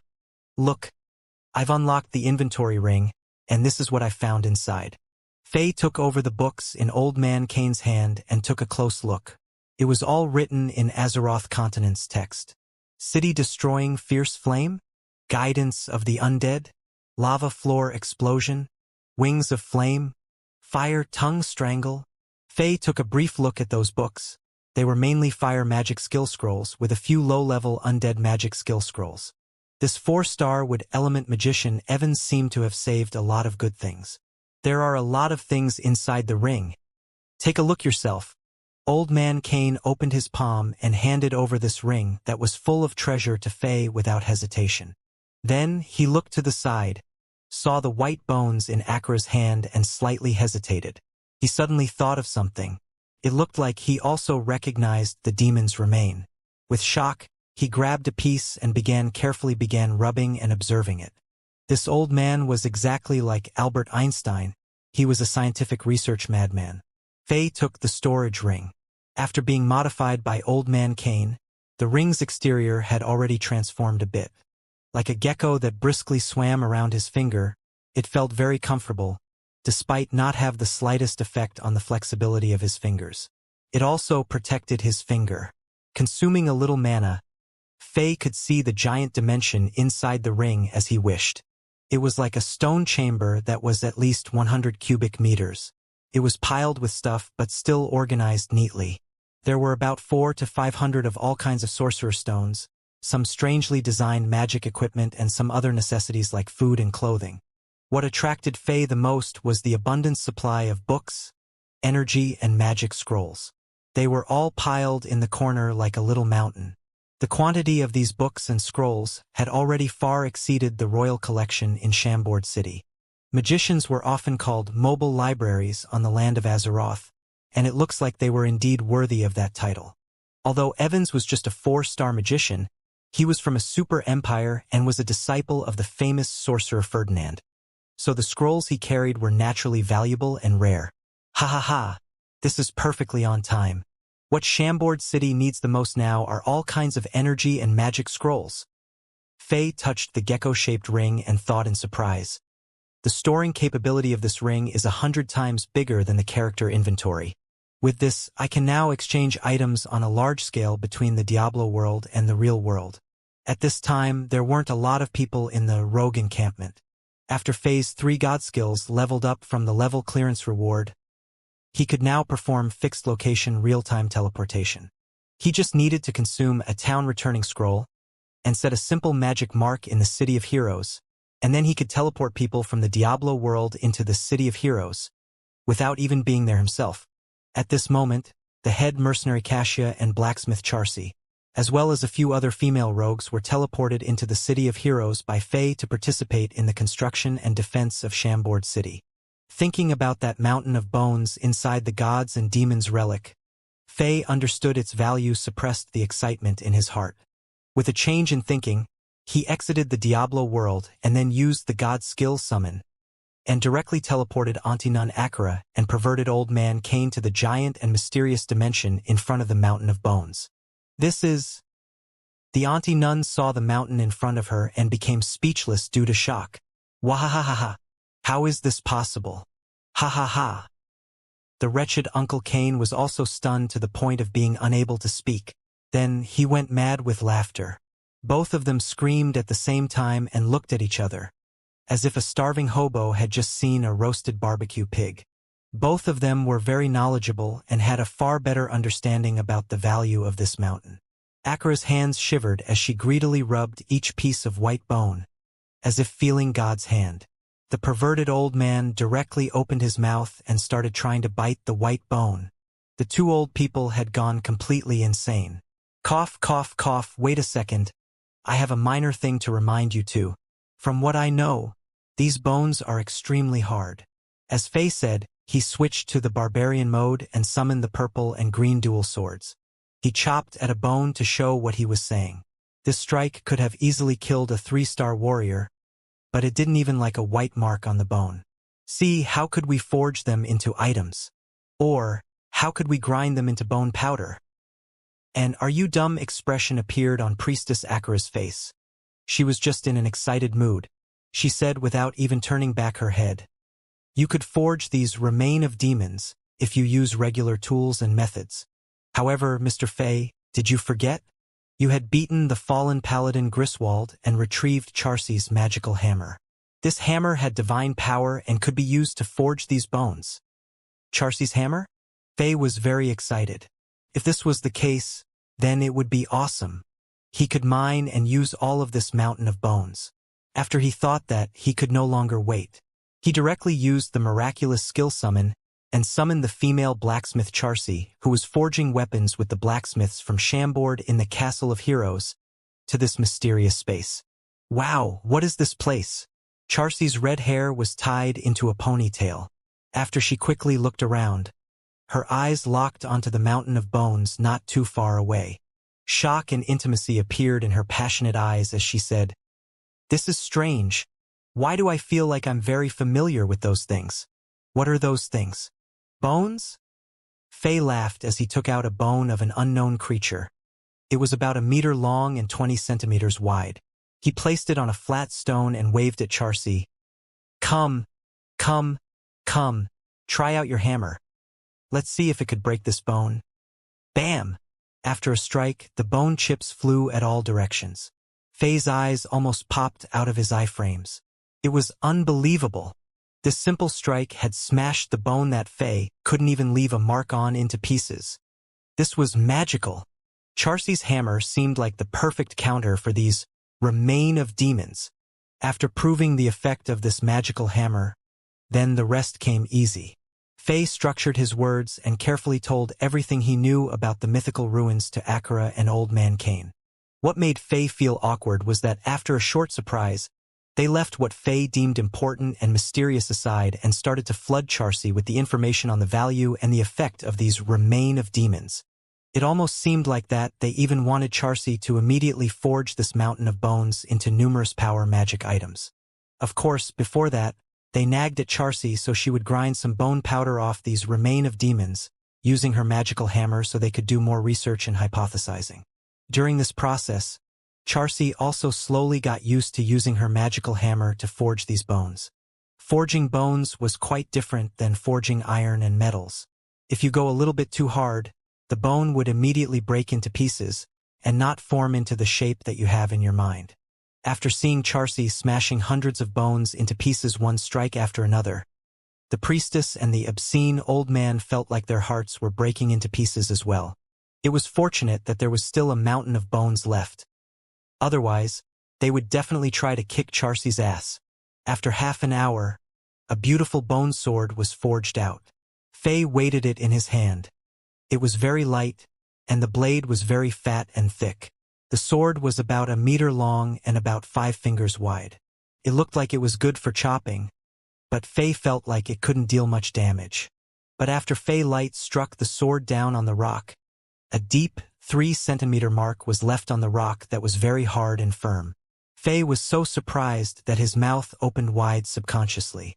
From his initial impression, he felt like only a 7-star or 8-star warrior could leave a mark on these rocks. The sharpness of this sword was beyond Faye's imagination. Haha, I will keep this sword for now. The king didn't blush at all when he said that. He grabbed the first bone sword that was forged from remain of demons and put it beside his waist. None of the 3 people objected. After all, Faye was the supreme leader of the rogue encampment and had the right to use the best items. After that, Charcy started to forge more items out of the bones, and the priestess and obscene old man started to walk around the mountain of bones and started to observe it more carefully. They wanted to find more information about it. If they could find the reason as to how it was formed, it would be even better. The 3 people from Diablo World took all the jobs, and Faye, who was the one that found this place, now had nothing to do. But since no more items in this mysterious space was able to make him interested, Faye used summon and got a few female rogues who were pretty strong to guard the space. He then talked with the priestess and used a town portal scroll to engrave a simple magic array on the ground so the people from Diablo World could go back to Diablo World anytime. He then started to proceed forward and started the next phase of exploration. This space was really big. After Faye walked forward for about half an hour, he would only see very vague and dark lights reflecting off of the mountain of bones when he turned around. Akira and Kane were nowhere to be seen. As if all the lights were consumed by the darkness, the fire that Akira lit up was not visible as well. Faye summoned ravens and white wolves to guard around him. Left, right, front, back, and above. After some thinking and hesitation, he summoned the female mercenary Elena. When Elena's beautiful figure walked out of the teleport portal, Faye felt like his eyes were on something very bright, as if after what happened in the stone room before had made Elena more beautiful and attractive. Faye smelled a light fragrance. It was very familiar, and it made Faye recall what happened in the stone room. When Faye was wondering, he suddenly felt like the dark space was lit up. "Mr. Faye." Elena Light walked up to him as she said quietly while looking down. Faye smiled. At that moment, all the awkwardness and nervousness disappeared. He grabbed onto the female mercenary's soft hand naturally. His hand immediately felt a smooth and cold sensation. He walked with Elena in parallel as he said, "Elena, call me Alexander from now on. Don't call me Mr. Faye anymore." Elena felt like there were 2 fires burning on her cheeks as she felt the warmth and heat coming off of Faye's hand. "Alexander." she said softly. For a while, none of them spoke. The atmosphere was very calm yet sweet, and they didn't even feel the passage of time. After not sure how long, the white wolf that was walking at the front cried. Faye quickly sped as he pulled Elena with him. The corridor was finally coming to an end. An abyss appeared 100 meters away from them. The abyss was about 100 meters wide and so deep that Faye couldn't even see the bottom. He threw a rock into this abyss and didn't hear any sound of rock hitting the bottom of the abyss after more than 10 minutes. This is way too deep, both Faye and Elena gasped. After feeling the cold air and sensation coming from the abyss, they put a pause on their plan of going down the abyss to find out more about it. The abyss was very cold, and it would get colder as it got deeper. Even with Elena and Faye's strength and power, they could freeze into an ice statue without a chance of survival. After some thinking, Faye looked at the wall that was directly opposite to him. Maybe they were connected at a deeper level. Elena almost immediately knew what Faye was thinking. She pulled her bow as she loaded on an arrow. Whoosh! A fire arrow was shot across the abyss. The fire on the arrow immediately lit up the darkness, and everything across the abyss was visible to Faye and Elena. The stone wall on the other side of the abyss was very flat and semi-smooth like a mirror, and it was so big that Faye couldn't even see where it met the ceiling of the space. What shocked Faye and Elena was that this stone wall wasn't perfectly smooth. After a closer look, there were numerous black holes on the wall, making it look a beehive. It made Faye feel like they were numerous beasts hiding in the dark with their mouths open and just waiting for their prey to come. The atmosphere was dark, gloomy, and chilling. Let me go first, Elena said. Faye immediately pulled back her arm as he said while shaking his head. Wait a second, I have a better method. Let's take a better look of the wall first. After he said that, he commanded the big raven that was flying over his head to fly towards the stone wall on the other side of the abyss. At the same time, he switched to the view of the raven. There were tens of thousands of holes and caves on the wall. After circling around the wall for a while, the raven chose a cave and dived into it. What surprised Faye a bit was that after entering the cave, the raven saw first was a corridor that was similar to the one he walked on to get here. It wasn't bumpy or crude at all. It was clearly created and fixed by people and not formed naturally. After the raven flew around in the cave and not finding anything dangerous, it flew into several other caves under the command from Faye. It was almost the same, all these caves were artificial. At this point, Faye could make the educated guess that the tens of thousands of caves were all dug and made by humans or other creatures. Who were these people? And why would they create so many caves on this wall? To get the answer to this question, Faye had to go into the caves and corridors on the other side and explore them in detail. Elena didn't say anything. She leaped into the air and landed on the big raven's back. Like a goddess with her clothes fluttering in the air, she flew across the abyss and towards the caves on the other side. Elena was very thin and was very light if she took off all her armor. The huge raven also had a good carrying capacity, so it was able to easily carry her over. Faye could tell that Elena wanted to go over first because she still was afraid that there might be something dangerous in the caves. Faye shook his head as he sensed Elena's intention. He took a long rope with a spearhead attached to one end from his storage space.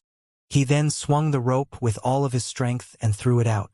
The rope instantly flew out in a straight line, and the spearhead broke through the stone wall and stabbed deeply into it. After a loud roar, he used Druid's skill Werewolf. His body transformed into a tough wolverine and dashed towards the other side of the abyss by sprinting on the rope. Different from Werbear that increased strength and defense, Werewolf increased his sensitivity and agility. Therefore, Faye was able to dash very fast and very steadily on the rope. Soon, he even surpassed Elena, who was in the sky. After Faye arrived at a cave near the location where the spearhead stabbed into and packed up the ropes, Elena flew in on the huge raven. The corridor was pitch black.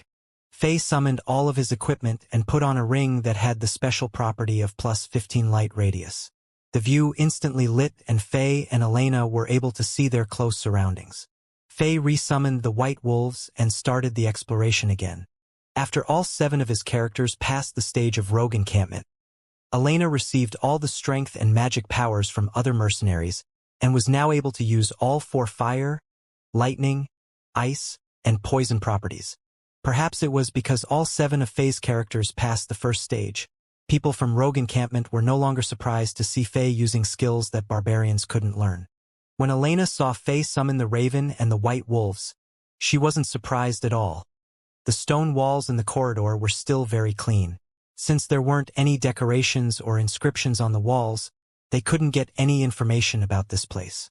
But after they walked forward for a few miles, they had to stop. The road in front of them was forked, and there was more than one forked road. After all that walking, they were now in a stone room that was about 100 square meters large. The room was pretty spacious, but it was connected to 10 unknown corridors. But what made Faye smile was that there were finally some statues. There were 5 unevenly sized spherical rocks that were about a meter tall placed at the tip of each arm of a 5-pointed star that was drawn on the ground. In the middle of the star, there was a stone tablet that was about 2 meters tall. After walking closer to it, Faye made more discoveries. There were numerous delicate and thin engravings on the top of the 5 spherical stones. If Faye didn't guess wrong, this was an unprecedented magic array. The patterns and engravings were so delicate and clear that they were made from a mage who was on a master level. All of the patterns and engravings pointed towards the center of this stone, and there was a reversed cone dent at the center. It seemed like there was something embedded at the center of the stones before, but it was long gone. The more Faye stared at this cone-shaped dent, the more Faye felt like the shape was very familiar. A light bulb suddenly went off in his head. He took out a perfect amethyst, a shiny purple gem that was processed by the Heradric cube. He slowly placed the gem bottom down onto the dent. As what he expected, the perfect amethyst embedded into the dent perfectly. Buzz! A light noise suddenly sounded. As if the amethyst was stimulated by something, a cloud of purple fog appeared around it. The fog soon turned into flames, and these visible purple flames started to flow through the delicate engravings as if they were alive. All the patterns and engravings on this small magic array were filled with the purple surging magic power. But other than that, nothing happened. Faye looked at the 4 other spherical stones and found that all of them had a similar magic array on them. Although the magic arrays and patterns looked different, they all had a dent in them. The only thing was that Faye didn't have any other gems that were at the perfect quality, and other lower quality gems couldn't get the magic array on the stones to function when Faye embedded them into the dent. The stone tablet that was surrounded by all 5 smaller stones didn't change or light up at all. This was a stone tablet with no writings on it, nor did it have any patterns or engravings. The surface of it was smooth as a mirror, and there was definitely no existence of any kind of magic arrays on it. After Faye looked at it in detail, he couldn't make any new discoveries. Except the 5 smaller spherical stones and the stone tablet, there wasn't anything else in the stone room. Faye only could copy the magic arrays on the 5 spherical stones onto a sheet and then start the exploration again. Faye and Elena looked at each other after they glanced at the other connecting corridors. "Looks like we have to test out our luck," they sighed. After randomly choosing a corridor, Faye walked in first, and Elena followed him tightly. The 2 of them explored this corridor slowly and steady. Just in case if they get loose, Faye would leave a flower mark on the stone wall after every 5 minutes of walking. The corridor turned left and right, and raised and lowered as Faye and Elena proceeded forward. After more than 10 minutes, a similar stone room just like the one before appeared, and more than a dozen corridors were connected to the room as well. Faye was very surprised. He didn't expect this to happen. This stone room was exactly the same size as the other one, and they all had multiple corridors that they were connected to. Also at the middle of this room, there were 5 small spherical stones surrounding a smooth stone tablet. There were magic arrays engraved onto the 5 spherical stones, and the magic arrays were the same when Faye took of the sheet where he recorded the magic arrays from the other stone room and compared. If this room didn't have the mark that Faye left off, he would have thought that they were back to the first stone room. "Looks like we have to try out our luck again." After leaving a mark at the corridor that they stepped out from and another one on the stone tablet, Faye chose another corridor. With the white wolves exploring at the front, Faye grabbed Elena's hand tightly as they followed in the back steadily. But after more than 10 minutes, Sweat started to drip from Faye's forehead. Another same-looking stone room appeared at the end of this corridor. It had the 5 small stones with magic arrays surrounding a stone tablet, and it was connected to a lot of other corridors as well. Faye felt like he was walking in a dark, endless hole and didn't know where it connected to. It was crazy. This place was like a huge maze where even gods might get lost. One stone room after another, multiple corridors after multiple other corridors. Every single corridor represented a possibility, and every possibility may mean different results. Although Faye wasn't that good at math in his previous life, but he knew that only trying to use luck to get to the end of this maze under these conditions had less than 1 in a billion chance of succeeding. I shouldn't continue like this blindly. After something thinking, Faye quickly made a decision. He and Elena went back through the same path that they took to get here with the help from the marks, and they quickly got back to the entrance to this maze that they took to get in. Faye used the same trick with the rope and his werewolf ability to get over the chilly abyss, and Elena jumped back on the huge raven and flew back to the other side. You should go back to the City of Heroes first. Oh, one more thing. Here is an energy training scroll. Please give it to Uncle Lampard. Let him see if he is able to train using it. Faye took out a book named Lightning Speed Fists from his storage space in his belt and handed it over to Elena as he reminded her carefully. But remember, you have to explain it to Uncle Lampard clearly that I created this scroll. Although I trained with it and didn't find any shortcomings or problems, you have to tell him that to be careful. If he finds anything strange, he has to stop the training immediately. This energy training scroll was the one where Faye added a few more energy connection channel after sensing and comparing with how the Zen power of his assassin character flowed through his body. Faye had been training using this revised training scroll for a while now.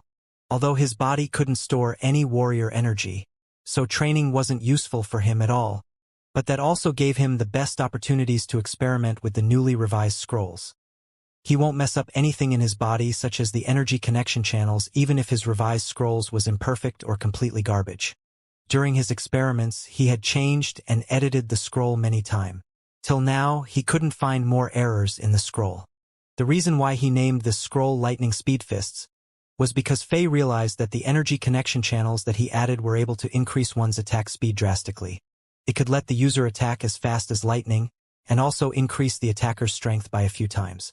Elena remembered what Faye said. She walked into the blue teleport portal that appeared out of nowhere and went to the City of Heroes with some unwillingness to leave. This was one of the benefits of getting the miraculous skills leveled up. He could not only summon monsters from the first stage rogue encampment, he could also teleport NPC characters from one location to another location not exclusive to just Diablo World. This alone saved Faye many trouble. Actually, Faye could even teleport himself back to Chambord using this miraculous skill if he wanted to. However, he decided not to do so and announced that he won't be around for a month because he wanted to allow the leaders of Chambord to develop Chambord on their own for a month. Faye must give the leaders under him the space and the chance to demonstrate themselves. If he did everything perfectly on his own, he would be very tired and exhausted, and the people under him would be underutilized and wouldn't get the chance to shine. If a kingdom wanted to be powerful and prosperous, it couldn't depend on one man.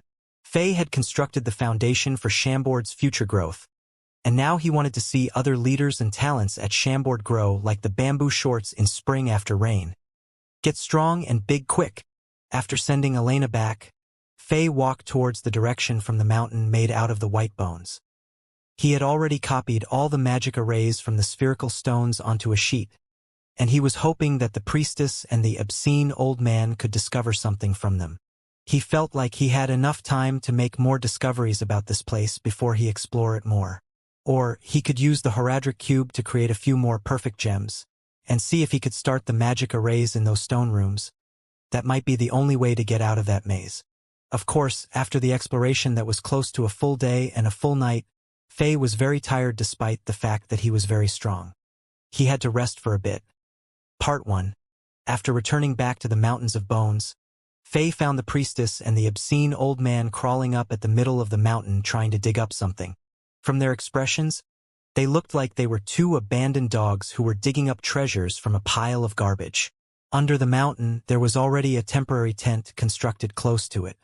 There was even a blacksmith forge, anvil, and all the necessities required for blacksmithing set up in front of the tent. With help from a few female rogues, the female blacksmith Charsi was already swinging her hammer and forging something with tinking sounds resonating in this space. In front of her, there was already a big pile of white bone weapons. The heavy magic hammer was very agile in Charsi's hands as it turned into a dark shadow. Faye couldn't even spot it. This beautiful female blacksmith was definitely used to forging these bones. When she swung the hammer, Faye felt like he was watching a graceful angel dance. Her red hair jumped in the air like cute fairies and made the audience feel like they were watching a dazzling beauty. After Faye completed all the quests in Rogue Encampment with all 7 of his characters, everyone in Rogue Encampment had their skills leveled up. Charsi's forging skills, Akra's potion and scroll creating skills, Old Man Kane's magic researching and item identifying skills, and the Fatty Geet's lying and cheating skills were all upgraded. Therefore, Faye already expected Charsi to get used to forging these remains of demons. This female blacksmith's forging skill leveled up at least 1 level, and she was able to forge more powerful items and magic items. Mr. Faye, you finally returned? After seeing Faye walking back, Charsi waved and said to him excitedly, Aunt Akara and Mr. Kane made new discoveries. Look around at these stone pillars. It's unbelievable that they are all made from black stone essence ores. As she said, she took out a piece of black stone and showed Faye. Look, it is the magic metal that only exists in legends. Although it's not as hard as remains of demons, it has a better plasticity for being forged into armor. On the Rogue continent, many legendary weapons and items were made from this rare metal. I didn't expect that this space would be filled with treasures. No wonder why this is called the mythical ruins that could create numerous super powerful empires. Faye thought as he grabbed the stone and rubbed it with his fingers. As he was feeling the firmness and coldness from the stone and his joy, he suddenly thought of something and asked, Wait, then how do we forge these ores? Are there some fucked up requirements? Bingo! You got it this time. The Old Man Kane suddenly appeared behind Faye with a brand new bone cane that Charsi made for him. Faye turned around and got scared for a second. This old man was completely white. White hair, white beard, white cane, and a white robe. If this old man also jumped around, he would find the white emissaries from ancient Chinese legends and compete on who better satisfied the job criteria. The old man looked around at the huge stone pillars with greedy lights shining from his eyes as he said, These black stone essence are hard to forge. If you want to extract these essences, you will need to use the fire from the deepest part of hell, Flame of Earth Core. Flame of Earth Core? It is a terrifying flame that uses the demon's forces as fuel and has devastating power. According to rumors, it was said that this flame could burn everything in this world. According to legends, there is a river of flames at a place called Pandemonium Fortress that is at the far east from Rogue Encampment, and the river is filled with flame of Earth Core that will continue burning forever. If you want to forge these rare ores, you will need to get that flame. It sounds very complicated. Faye rubbed his chin out of habit as he spoke. If he remember everything correctly, there was a place called Pandemonium Fortress in the Diablo world. That was the 4th map and hardest map in the Diablo world after he completed the first 3 maps. Rogue Encampment, Lutgolian, and Karastok. The second quest in that map was called the Hellforge, and he would have to go to a river called River of Flames that was located in a dark underground world. Their orange lava floated everywhere. The fire in that place was probably the flames of Earth Core that the Old Man Kane was talking about. But it was way too hard for Faye to get that fire. Faye just entered the second map Lutgolian and was still far away from the 4th map Pandemonium Fortress. The most optimistic estimate would be a year before he could get to that place. It is really hard. Almost no one was able to get from Rogue Continent to Pandemonium Fortress alive in the legends. However, the situation isn't as bad since we are in the place that you call mythical ruins. Come and talk a look. The Old Man Kane poked his white bone cane into the cracks on the ground as he said, There is something very interesting. Faye had already paid attention to the strange ground. He had noticed that there were cracks thinner than the width of 2 fingers everywhere on the ground, and it looked like the river bed dried up after a big drought, creating cracks all over the place. Also, what was different was that there were dark red lights flashing through these cracks irregularly, and some heat would come up from these cracks. Could these strange cracks be related to flames of Earth core? They thought. This really is a strange space. I felt some sensation of flames of Earth core from these cracks. According to legends, some rare treasures that were formed naturally would form together. Since there are a ton of blackstone essence, then it is not too surprising to see flames of Earth core here too. However, these cracks are too deep and the ground here contains many hard stones. It would be hard to pull up some flames of Earth core from these cracks. The old man stroked his long white beard as he shook his head and said, I will try to place a small magic array on the ground to see if I can pull some flames of Earth core up. After getting more than a dozen various colored rubies, the old man started to use his white bone cane as a pen and slowly drew a magic array on the ground. The cane that was made from remains of demon was very easy to use. Cane felt like his magic energy flowed easily in the cane, and the cane even had some additional benefits towards drawing magic arrays. One end of the cane easily drew out a series of delicate, yet fine patterns on the ground smoothly on the hard stone-like ground. Faye had to admit that Old Man Kane's magic array knowledge was at a very high level. This was also a rare learning opportunity for Faye, so he observed earnestly. After following the priestess around, Faye had learned a lot of knowledge about magic, and he had acquired some basics regarding magic arrays. He was no longer the brainless idiot who only knew how to cast all kinds of magic spells, but didn't have a clue about the fundamentals and theories. There were 6 kinds of magic arrays: 5-pointed non-elemental arrays, 6-pointed elemental arrays, assembly arrays, decomposed arrays, symbol arrays, and physical combination arrays. Each one of them had different effects and different powers. Because Flame of Earth core contained the power of the fire element, the magic array that the Old Man Kane was drawing on the ground was a combination of 6-pointed elemental array and physical combination array. During the process, Kane put away his obscene expression, and a rare serious and careful expression took over. He was very concentrated as he was trying to avoid condensing the magic elements at the wrong locations, which could cause an explosion and put everyone in danger. After half an hour, a mystic magic array that was about 1 meter in diameter was finally engraved onto the ground. The outermost layer of magic arrays was almost always circles. Circles represented circulation and could prevent magic power from dispersing into the air. Inside the circle, there were magic loops. They were the conductors that made sure magic power would flow smoothly in the array. The more the magic looped, the more complicated and higher level the magic array was, and the more magic power and energy was required to draw them. Normally, gem powder grinded from magic stones was needed to draw magic arrays. But since Kane had the white bone cane made from remains of demons, he was able to skip this step. Also, the power of a magic array was dependent on the quality of the gem powder and the mage's magic power. It didn't matter if it was on Azeroth continent or in the Diablo world. These were all the basic knowledge and fundamentals of magic arrays. The Old Man Kane was so tired that he was breathing with his tongue out like a dead dog. After some rest, he carefully placed 6 red, chipped rubies into the 6 corners of the 6-pointed elemental array and followed it up by injecting weak magic power into it. Then, something magical happened. The magic array was stimulated and started to function.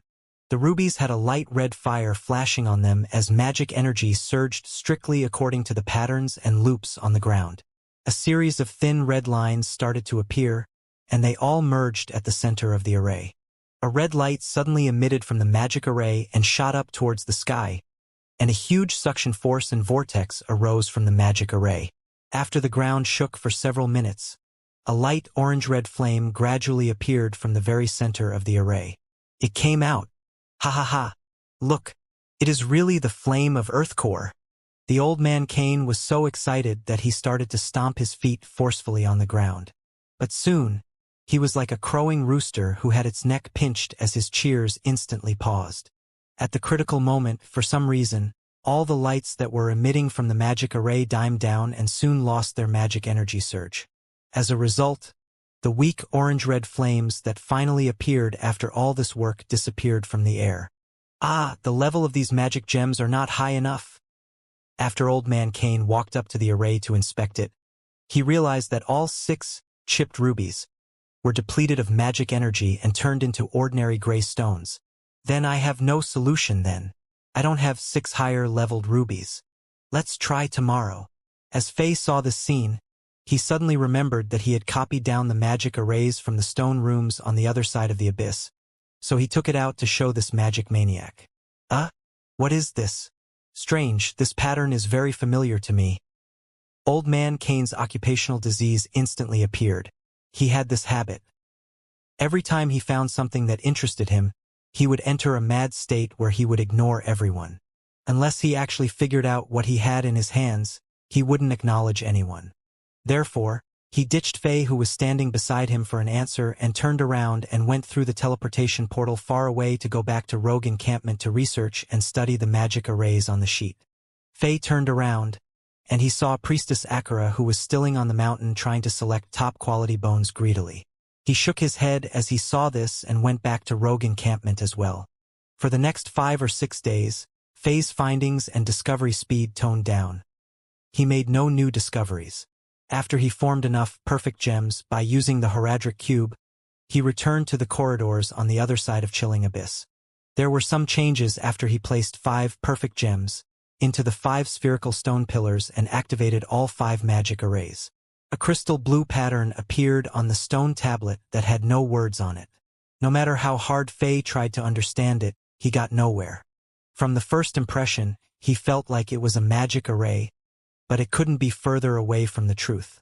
The pattern didn't have a circular outer layer, and all the magic loops on it were different. It was probably an unknown map and not a magic array. With all the thin paths and complicated lines, it looked like a circuit board that Faye studied in his previous life. What was special about this map was that there was a little eye-catching red dot. Other than that, nothing was out of the ordinary. Faye could not understand the meaning of the patterns on the stone tablet, and the functionality of the 5 spherical stone pillars seemed to just activate the stone tablet so this pattern would show. Other than that, no matter how Faye tried to stimulate the magic arrays on these 5 spherical stone pillars, nothing new appeared. Old Man Kane was still studying that 5 magic arrays that Faye copied down onto a sheet. From his initial research, he thought that these magic arrays were supporting magic arrays for some kind of teleportation array. These arrays were missing a very important centerpiece, so they couldn't be operated. In the meantime, Faye had taken Priestess Akira to the stone room to check out the mysterious pattern, but she wasn't able to make any discoveries as well. After all this, Faye had to be patient and take it one step at a time. For the next 10 days or so, Faye took half of his day exploring tens of thousands of corridors on the other side of the abyss to see if he was able to find the correct path to get out the maze and check out the big secret that was hiding behind it. Although he wasn't progressing at a high speed, he was making some progress. From Faye's estimation, after more than 10 days, he might actually find the right path. Other than that, he had explored the big mysterious space and found that this space that was at least several dozen square kilometers big. It contained chilling abysses on all 3 sides. Except for the wall that was connected to the underground cave where Faye came in from, all the other 3 sides were cut off completely. This space was U-shaped. Of course, except for exploring the mysterious space, Faye didn't forget to kill monsters in the Diablo world to level up his skills. After 15 days, the first 2 quests in the second map Lutgolian were completely by all 7 of his characters. His barbarian character was level 27. His sorceress character was level 27 as well. His Amazon character was level 26, as well as his paladin character and his assassin character. His druid character followed at level 25, and his necromancer character came in last at level 24. Faye's strength improvement was very obvious, and his overall fighting ability approached a mid-tier 5-star warrior. He even had the confidence to challenge a top-tier 5-star warrior that was 1 rank above his level. Other than killing monsters and trying to level up every day, Faye would switch to assassin mode and sense how the Zen energy was flowing in his body so he could reference it with the training scrolls from his storage space and add new energy connection channels to them and create brand new energy training scrolls. After 15 days, Faye had made more improvements to lightning speed fists and created several other new energy training scrolls. After he tested, experimented, and refined them himself, he gave them to Elena so she could take them to Castle of Heroes and give them to Faye's pre-selected henchmen. When Faye was working hard and improving his skills and Chambord's strength, the other people weren't relaxing and chilling around. In the same 15 days, Old Man Kane had used 5 perfect rubies, to operate the magic array and finally pulled the legendary flames of Earth core out of the cracks. He gave it to the female blacksmith Xianxia so she could start forging blackstone essence ores. Xianxia didn't disappoint Faye and extracted a ton of pure blackstone essence, forged it onto remains of demons, and created a ton of pure black armor and weapons. This way, the white-colored remains of demons armor would be covered so the soldiers and commanders of Chambord wouldn't look too terrifying. If Chambord was deemed a kingdom of the undead, the Holy Church would definitely take action. Since black stone essence didn't take away from the magic and warrior energy conductivity of the weapons made from remains of demons, Faye put all these items back into his storage ring in satisfaction. The obscene old man Cain and priestess Akira spent most of their time selecting the best remains of demons, since the bones had different qualities. Except for when they were called to Castle of Heroes to lecture the first generation of university students, they spent all their time here selecting and organizing all the remains of demons, and they took these bones back to Rogue Encampment to store according to their quality. Time slowly passed. When Faye was about 2/3 done exploring the beehive-like corridors on the wall, the mysterious space finally had some changes. What is this? I feel like the temperature is getting hotter and hotter. Female blacksmith Xianxia, who was extracting black stone essence with the help from flames of Earth core, and several female rogues frowned as she looked around curiously. As a talented forger and blacksmith, her sensitivity to temperature was far superior to ordinary people. Even the slightest temperature change wouldn't escape Xianxia's senses. As they heard what Xianxia said, the female rogues stopped what they were working on and looked around as well. A lowly-like girl who had brown hair suddenly looked at the cracks on the ground and pointed at them as she gasped, "Yeah, look, there is steam coming out of the cracks." Everyone looked at the cracks on the ground, and they discovered that heat energy in the form of hot steam was slowly coming up from the cracks on the ground. Faye lightly put his hand into the crack. He could clearly feel that the temperature coming from underground was increasing at the slow yet steady speed. In a blink of an eye, the whole mysterious space felt a little humid and hot. At this moment, Faye made another strange discovery. Why is there so much fog in the air? Fog? How could fog form in this condition? After Faye was stunned shortly, he thought of something and his face changed color. Boom! The ground under Faye's feet exploded as his body shot away like a bullet towards the chilling abyss defense line. As his body turned into a phantom, his voice also sounded clearly beside Xianxia and female rogue's ears. Quickly pack up. Return to the camp in 10 minutes. Don't delay at all. Since no one dared to object the supreme leader's voice and Xianxia and the female rogues sensed the seriousness of Faye's words. They quickly packed up the tent and the finished and work-in-progress weapons and armor. They retreated to Rogue Encampment in the Diablo world from the teleportation portal. In a few seconds, Faye had arrived beside the dark chilling abyss that was at the edge of the mysterious space. As he expected, the chilliness around the abyss was getting greater and greater as a cold moisture that gave Faye a chill to his bones rushed out of the abyss rapidly. The cold air from the abyss and the hot air from the cracks collided into each other and created this enormous amount of fog. The two forces in the air started to fight with each other and started to create some wind. Wind! A light bulb went off in Faye's head. In an instant, he knew how the huge amount of suction force appeared out of nowhere when he was still exploring the corridor that led to this place. He was very curious as to how wind could be created when there wasn't a huge amount of airflow in here. So this was the root to all the problem. As Faye was thinking for the few seconds, terrifying howling noise sounded from the abyss that seemed bottomless. All these howlings sounded like numerous ancient demons were roaring and struggling under the abyss. As this terrifying noise resonated in the mysterious space, numerous white hard dust-like objects shot out of the abyss with the cold and moist air. Faye grabbed onto some of them and realized that they were all chipped ice pieces. But before he could figure out where these chipped ice pieces were from, loud booming noises sounded around him. He looked up and saw huge pieces of ice that were the size of a large rock shoot out of the abyss and land beside him. Oh shit! This really took Faye by surprise, and he started to dodge the icy rocks. As time passed by, the ice pieces that were shooting out of the abyss were getting bigger and bigger. From the size of a car to the size of a hill, it seemed like an invisible hand was throwing them at Faye. The terrifying cold air was rushing out of the abyss alongside the ice pieces, and a thick frost appeared on Faye's eyebrows and hair. Faye felt like he was so cold that his nose hairs were frozen and super hard. He quickly switched to sorcerer mode and put on his Arcana's Tricks item set.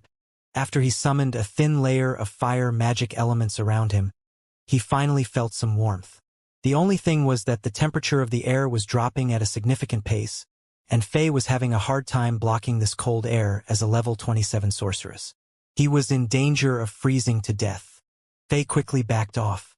However, the hot steam coming from the crack under the ground was also getting stronger and stronger. At this point, red light appeared from all of the cracks, and even some orange-red flames appeared in these lights. As the hot air and cold air met in the air, a thick fog was instantly created. Soon, hail the size of beans started to fall from above and smash down on Faye's head. In this mysterious underground space, a storm was actually pouring. Boom! Rumble! Rumble! As the thunder sounded, some lightning flashed in the thick fog. Then, the air in the mysterious space started to turn and cycle around each other crazily. Faye quickly backed off to a huge stone pillar beside the mountain of bones to hide from the strong wind. When he raised his head and looked up, what he saw shocked him. In front of his eyes, a tornado that was about 100 meters in diameter thick had formed some time ago. Like a pillar that was connected to the sky, it slowly moved towards the mountain of bones as it twirled its vicious body. The white fog continuously rushed into the pillar like tornado, and the tornado's diameter gradually grew bigger and bigger. Soon, it had enveloped the entire mountain of bones in it. An irresistible suction force was created by the tornado that seemed connected to the ceiling of this mysterious space. Huge blocks of ice were also being thrown from the chilling abyss from all three sides. These cold gales were like tangible objects. Although Faye had already backed to the very center of this mysterious space, he was still able to feel the cold air. He felt like the cold wing was like numerous needles poking his face. This degree of freezing sensation was far beyond everything that Faye thought about before. If he didn't use all of his magical power and spread a layer of fire magic elements around him, he would be frozen into a corpse already. At the same time, a ton of hot air was being injected into the mysterious space from the dense, spider web-like cracks on the ground. Flame of Earth core also appeared sometimes and emitted terrifying heat. Faye felt like the stone-like ground was getting soft to the point that it was going to melt. These two completely opposite forces started a battle till the death between them in this mysterious space. When the hot air met the cold air, a series of magnificent meteorological wonders appeared. Faye should immediately open up the teleport portal and leave this extreme and dangerous place. However, he felt like a voice out of nowhere was calling him deep down in his ears. Stay, if you stay, you will get the stuff that is beyond your imagination. It was a very strange feeling. It was very vague, and it felt like the calling and the sensation of a close relative who he shared blood with. Faye wasn't someone who was so careless and would risk his life for some benefits. Instead, he was very careful most of the time. However, at this moment, he decided firmly to stay for some reason. He took out the rope from his storage space and tied himself tightly onto the thickest and the strongest stone pillar that was not too far from the mountains of bones. At the same time, he held onto the stone pillar tightly with his hands to avoid getting pulled into the tornado that was getting bigger and more terrifying. He also used all of the magic power in his body to protect himself against the coldness from the abyss and the hot heat from the cracks that took turns to invade him. It was an extremely painful process. Although he had Arcana's Trick, a level 7 green item set to protect him, but the coldness from the abyss and the heat from the cracks weren't simple energies. They were able to penetrate through this item set easily and invade into Faye's body. This pain wasn't tolerable by ordinary humans. It felt a little similar to how the Hulk potion transformed and strengthened his body. These energies froze Faye's body to an icicle, then roasted his body till half-cooked for a while. However, Faye was still able to clearly felt that his body's strength was slowly increasing as these two extreme energies took turns destroying his body repeatedly. Different from killing monsters in the Diablo world and leveling up, every single cell in his body was experiencing destruction and regeneration. During the process, the impurities and the hidden toxins in his body were completely wiped out. It was quite hard, but Fei had his consciousness completely clear during the process. He stared at the mountain of bones that was enveloped by the tornado closely. The mysterious call was from the mountain of bones. At this time, the cold air and ice blocks was coming out of the dark abyss more and more, and the heat energy from the cracks on the ground, as if it didn't want to show weakness, boosted its heat output significantly as well. The two different forces continued to run into each other and formed a lot more white steam and violent airflow. In the mysterious mountains, there were thunder, lightning, and numerous other meteorological phenomena. All these together formed a bad weather microcirculation. The diameter of the tornado was getting so big that the entire mountain of bones was covered by it. As the suction force from the tornado was getting stronger and stronger, cracking noises sounded from the mountain of bones, and some of the big bones were getting pulled into the air and swirled and cycled around in the tornado crazily. Gradually, more and more bones were getting pulled into the tornado and rotated aggressively in the air with the tornado. Fei suddenly noticed something very strange. Not sure when, but since the tornado started, didn't matter which meteorological phenomena occurred, it had always been around the center of the mysterious space, right on top of the mountain of bones to be more exact, and didn't diverge away from it at all. As the tornado got stronger, all of the bones that formed the mountain in the first place got sucked into the tornado and flew around like straws as if they were locked in some kind of a fish tank.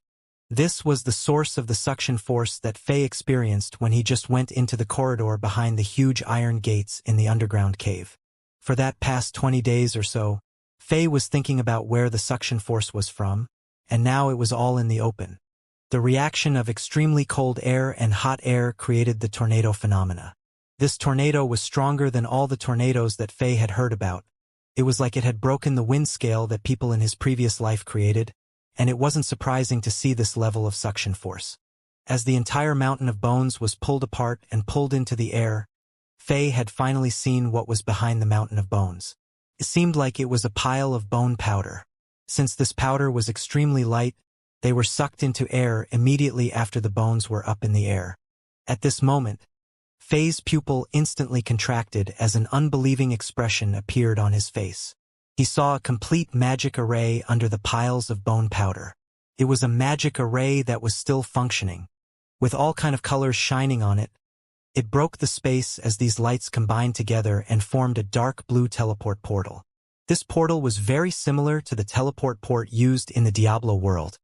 It was in a blue oval shape and was about 2 meters tall. Water like blue light would flash though it infrequently, and it looked like condensed amber from afar. At this moment, that kinship-like calling became stronger and stronger in Fei's mind. Fei was completely sure that this intimate calling was from that dark blue teleport portal. What is behind this portal that is attracting me this much? Fei had an irresistible impulse of untying the rope on him and rushing into that portal to check it out. But at that very critical moment, that last tiny bit of consciousness that he had stopped him from doing so. Without question, if he broke away from the rope, he would definitely be sucked into the terrifying tornado and turned into meat paste by these remain of demons that were as hard and sharp as god-tier weapons and rotating at an insane speed. There was no chance for him to actually reach the center of the tornado and get into that mysterious teleport portal. He had to come up with better ways. Fei forced himself to calm down. After 2-3 hours, the speed of ice blocks shooting up at the mysterious space and chilling air coming up from the abyss slowed, and the heat energy coming from the underground was getting weaker and weaker as well. The result of the two forces slowing down was that the pouring rain toned down, and the thunders and lightnings soon disappeared as well. Even the tornado in Fei's eyes was getting weaker. Then, as Fei expected, all the changes started to calm down. As the wind slowed down, the huge bones that were flying in the air started to fall down back onto the ground. The bigger and heavier bones landed on the ground first. They fell back down on the magic array and the teleport portal. Although they were heavy, the magic array wasn't damaged at all. Slowly, more and more bones dropped and they stacked up onto each other. Soon, a new mountain was formed. The tornado was like an agile huge hand and placed each bone to the most suitable position. The higher up on the mountain, the smaller the diameter.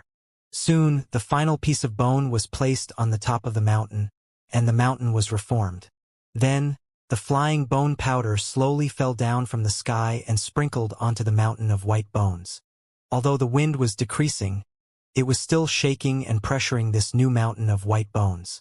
All the bone powders that were sprinkled on top of the mountain gradually sunk to the bottom of the mountain through the gaps between the bones. Till the end, the tornado disappeared. All the bones stacked onto each other firmly and tightly, and a brand new mountain of white bones was reformed. Fei was stunned as he witnessed the whole process. Extremely fine craftsmanship.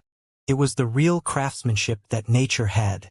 So this is how the mountain of white bones was formed. So it looks like the chilling abyss and the flame of Earth core would erupt every 20 days.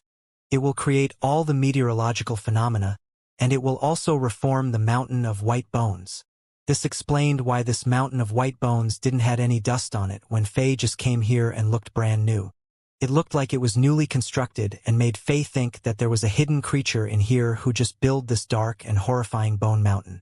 After thinking about the mysterious magic array and the teleport portal under the mountain of white bones, Fei tried to dig up a path in this bone mountain and get to them. However, it was very hard and almost impossible. These remains of demons were so tightly stacked onto each other that Fei was only able to pull out a few bones on the surface. These bones were also very tough, and Fei wasn't able to use his sharp sword to break open a path. Looks like I have to come up with some better plans later. After trying for a while, Fei decided to give up on this mission. Maybe after he gets strong enough or finds some way to withstand the strong wind or find a way to directly break through the mountain of white bones and get to the teleport portal, he could give it a shot. However, that wasn't the case now. Fei had got a ton of benefits from witnessing these meteorological phenomena. His body was strengthened under the two completely opposite energy of the abyss's chill and the crack's heat.